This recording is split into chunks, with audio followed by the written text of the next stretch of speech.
Thanks everybody for being here again. Thanks for your patience. Today we're going to talk about annotating for deeper meaning in a literary text.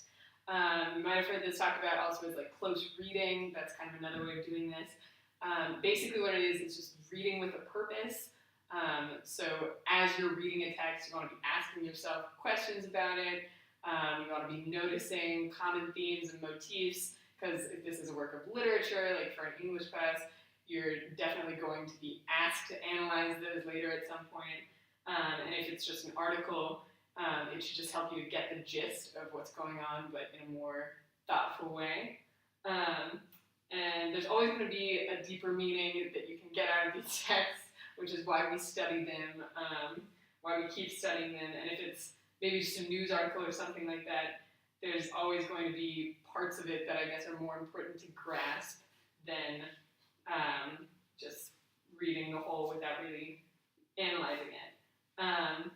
So annotation can help you pay attention, like we said, to repeated themes and motifs, and also just note and understand key concepts from the beginning. If you annotate while you're reading, it'll really help you going back if you're asked to respond to a prompt about the text or something like that. And so you've already looked at this excerpt, which is the end of The Great Gatsby. While you're reading it, in general, just a way to start taking notes, I guess, you want to be curious, you want to be taking notice of what's going on.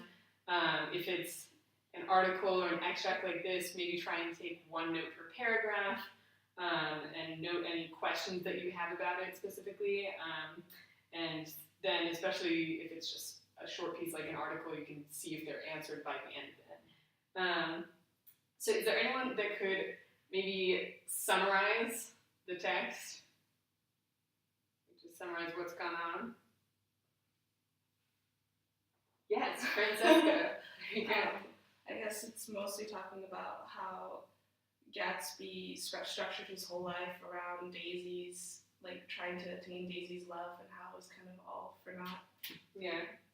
Yeah, it's sad thinking about that. And just quick review, paraphrasing versus summarizing. Great job of summarizing. Paraphrasing is going to be all in your own words, and should include all elements of what you saw in the text. Summarizing is just a brief way to relate the key parts of the text. What were people's maybe responses to the text? Like, what did you feel about it, or did you have any questions, I guess, as it came up?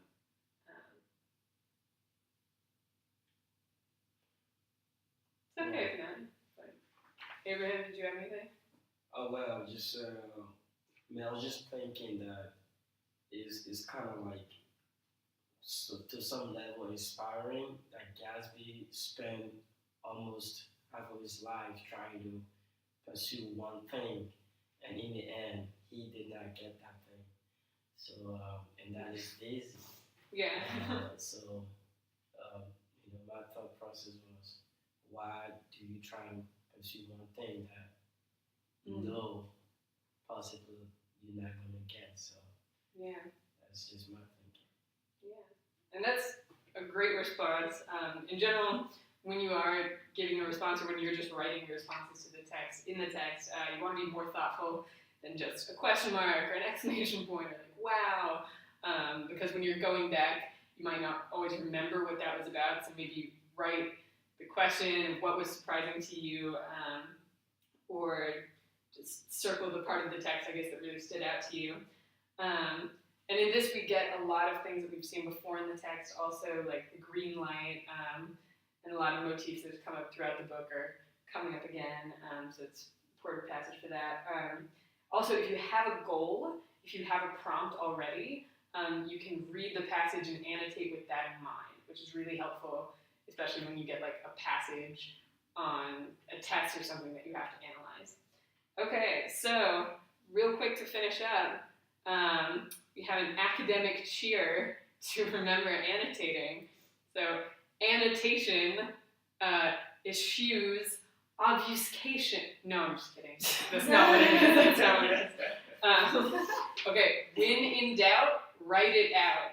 You all say that with me. When When in doubt, Right. write it out. What do you do when you're in doubt, Laura?